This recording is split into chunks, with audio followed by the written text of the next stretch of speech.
KN Nehru சிக்கினால் ஸ்டாலினும் காலி. திமுகவின் கஜானாவுக்கு வரப்போகும் ஆபத்து. கபில் சிபலிடம் மண்டியிட்ட திமுக.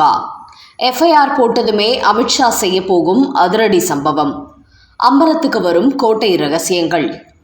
வணக்கம் நண்பர்களே.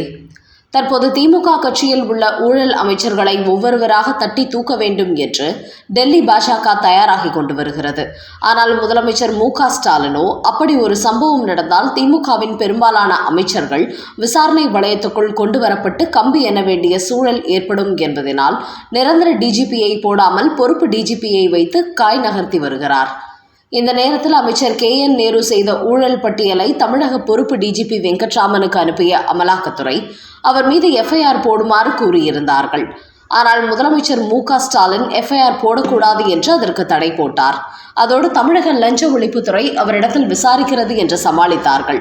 ஆனால் டெல்லியில் இருந்த அமலாக்கத்துறை பொறுப்பு டிஜிபிக்கு அழுத்தம் கொடுத்தது. இதனால் தனக்கு நெஞ்சுவலி ஏற்பட்டுவிட்டதாக சொல்லி பொறுப்பு டிஜிபி வெங்கட்ராமன் ஓட்டம் பிடித்தார்.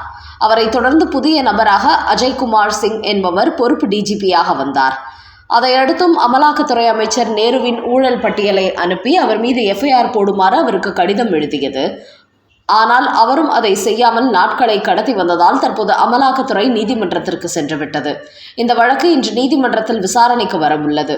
அப்போது அமலாக்கத்துறை குற்றம் செய்ததற்கான ஆவணங்களை அனுப்பிய பிறகும் அமைச்சர் KN நேரு மீது FIR போடாதது ஏன் என்று பொறுப்பு டிஜிபி மட்டுமின்றி தலைமை செயலாளருக்கும் நோட்டீஸ் அனுப்புவார்கள் என்பதும் தெரிய வந்துள்ளது.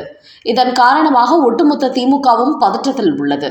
தேர்தல் நெருங்கும் நேரத்தில் நேரு உள்ளிட்ட முக்கிய அமைச்சர்கள் மீது கை வைத்துவிட்டால் பெரிய சிக்கலாகிவிடும் என்பதால் திமுகவின் முக்கிய டீம் டெல்லி சென்று மூத்த வழக்கறிஞர் கபில் சிபலிடம் சரண்டர் ஆகியுள்ளார்கள். எப்படியாவது இந்த விவகாரத்திலிருந்து அமைச்சர் நேருவை காப்பாற்றுங்கள், அவர் கைது செய்யப்பட்டால் அது முதலமைச்சருக்கே ஆபத்தை ஏற்படுத்திவிடும் என்கிற சில சீக்ரெட் விஷயங்களை அவரிடத்தில் சொல்லி எப்படியாவது காப்பாற்றுமாறு கெஞ்சி கேட்டுள்ளார்களாம். அதனால் இந்த வழக்கை எப்படி திசை திருப்பலாம், திமுக அமைச்சர்களை அமலாக்கத்துறையை நெருங்க விடாமல் செய்யலாம் என்று கபில் சிபல் தனது குழுவுடன் ஆலோசனையில் ஈடுபட்டுள்ளாராம். குறிப்பாக அமைச்சர் KN நேரு கைது செய்யப்பட்டால் அது முதலமைச்சர் மு.க.ஸ்டாலினுக்கும் திமுகவின் சீக்ரெட் கஜானாவுக்கும் பேராபத்தை ஏற்படுத்தும் என்கிறார்கள். காரணம், KN நேரு உள்ளிட்ட பல முக்கிய அமைச்சர்கள் தங்களது இலாக்காக்களில் காலி பணியிடங்கள் மற்றும் டெண்டர்கள் மூலம் செய்யும் ஊழல் பணத்தின் பெரும் பங்கு திமுக குடும்ப கஜானாவுக்கு செல்கிறதாம். அதனால் அமைச்சர் நேரு மட்டுமின்றி பல முக்கிய அமைச்சர்களின் ஊழல் பின்னணியில் முதலமைச்சரின் மு.க.ஸ்டாலின் இருப்பதாக கூறப்படுகிறது. அவர்களை கைது செய்து விசாரிக்க தொடங்கினாலே அந்த பணம் எல்லாம் எங்கு சென்றது என்பதை விசாரிக்கும் போது திமுகவின் குடும்ப கஜானா விவகாரம் அம்பலத்துக்கு வந்துவிடும் என்று கூறுகிறார்கள். அதனால்தான் ஊழல் அமைச்சர்களை அமலாக்கத்துறை தட்டி தூக்கிவிடக் கூடாது என்பதற்காக அவர்கள் மீது எக்காரணம் கொண்டும் FIR போடாமல் இருக்க தனக்கு சாதகமான பொறுப்பு டிஜிபிகளை மு.க.ஸ்டாலின் நியமித்து வருவதாக கூறப்படுகிறது. ஆனால் இப்போது நீதிமன்றமே அமலாக்கத்துறைக்கு சாதகமான தீர்ப்பு சொல்லிவிட்டதால் அடுத்த பொறுப்பு டிஜிபி KN நேரு மீது FIR பதிவு செய்யாமல் இருந்தால் நீதிமன்றமே கேள்வி கேட்கும் சூழல் உருவாகி இருக்கிறது. குறிப்பாக இதுகுறித்து இன்று நீதிமன்றத்தில் விசாரணை நடைபெறவுள்ளது. இதனால் ஒட்டுமொத்த திமுகவும் பதட்டம் அடைந்திருப்பதோடு தமிழகத்தின் பொறுப்பு டிஜிபி கடும் பதற்றத்தில் இருக்கிறாராம். ஆனால் இந்த நேரத்தில் இன்று தமிழகம் வந்துள்ள அமித்ஷா திமுக அமைச்சர்கள் அடுத்தடுத்து தட்டி தூக்கப்படும் போது அடுத்த கட்டமாக என்னென்ன செயல்பாடுகளில் ஈடுபட வேண்டும் என்று உள்துறை அமைச்சக அதிகாரிகளுக்கும் ஒரு புதிய உத்தரவு போட போகிறாராம் அமித்ஷா. அவர் தமிழகம் வரும் ஒவ்வொரு முறையும் திமுகவுக்கு ஒவ்வொரு சிக்கல் ஏற்படுத்தி கொண்டே வருவதால் இந்த முறை அமைச்சர் நேரு மீது FIR போட்டே ஆக வேண்டும் என்று நீதிமன்றம் அதிரடி உத்தரவு பிறப்பிக்கும் என்றும் தெரிய வந்துள்ளது. இதனால் தேர்தல் தேதி அறிவிப்பதற்கு முன்பே திமுகவின் பல முக்கிய புள்ளிகள் சுற்றி வளைக்கப்பட்டு முதலமைச்சர் மு.க.ஸ்டாலினுக்கு சிக்கல் ஏற்படும் என்று அரசியல் வட்டாரங்களில் ஒரு பரபரப்பு செய்தி வெளியாகியிருக்கிறது. அடுத்த செய்தி. தேமுதிகவை திமுக பக்கம் இழுக்கும் திருமாவளவன். எடப்பாடியை உஷார்படுத்திய டெல்லி மேலிடம். தேசிய ஜனநாயக கூட்டணி வலுவாக உருவெடுத்து விட்டதால் மு.க.ஸ்டாலினுக்கு பெரும் சிக்கல் ஏற்பட்டுள்ளது. அதனால் இதுவரை தான் கண்டுகொள்ளாமல் இருந்த கட்சிகளை எல்லாம் திமுக பக்கம் இழுக்கும் முயற்சியில் ஈடுபட்டு வருகிறார். குறிப்பாக தேமுதிக அமைச்சர் ஏவாவேலு பேசிய பேச்சுவார்த்தைக்கு உடன்படாத நிலையில் தற்போது திருமாவளவன் அந்த பொறுப்பை கையில் எடுத்து பேச்சுவார்த்தை நடத்தி வருவதாக கூறப்படுகிறது. இந்த தகவல் மத்திய உளவுத்துறை மூலம் டெல்லிக்கு கிடைத்ததை அடுத்து எடப்பாடி பழனிசாமியை உஷார்படுத்தியுள்ளார் அமித்ஷா. தேமுதிகவை எக்காரணம் கொண்டும் திமுக கூட்டணிக்கு செல்லவிடக்கூடாது, தேசிய ஜனநாயக கூட்டணிக்கு கொண்டு வாருங்கள் என்று அவசர செய்தி அனுப்பியுள்ளாராம். இதனால் தற்போது மீண்டும் தேமுதிகவிடம் எடப்பாடி பழனிசாமி பேச்சுவார்த்தை தொடங்கி இருக்கிறார். மேலும் மத்திய அமைச்சர் பியூஷ் கோயல் தேமுதிகவிடம் பேச்சுவார்த்தை நடத்திய போது விஜய பிரபாகரனுக்கு மத்திய அமைச்சர் பதவி கொடுக்குமாறு கேட்டுள்ளார் பிரேமலதா. அதுகுறித்து தேர்தலுக்கு பிறகு முடிவெடுக்கப்படும் என்று கூறியதற்கு அதை அவர் ஏற்கவில்லை என்றும் கூறப்படுகிறது. அடுத்த செய்தி, சட்டமன்ற தேர்தலில் வெற்றி பெறப்போவது யார்?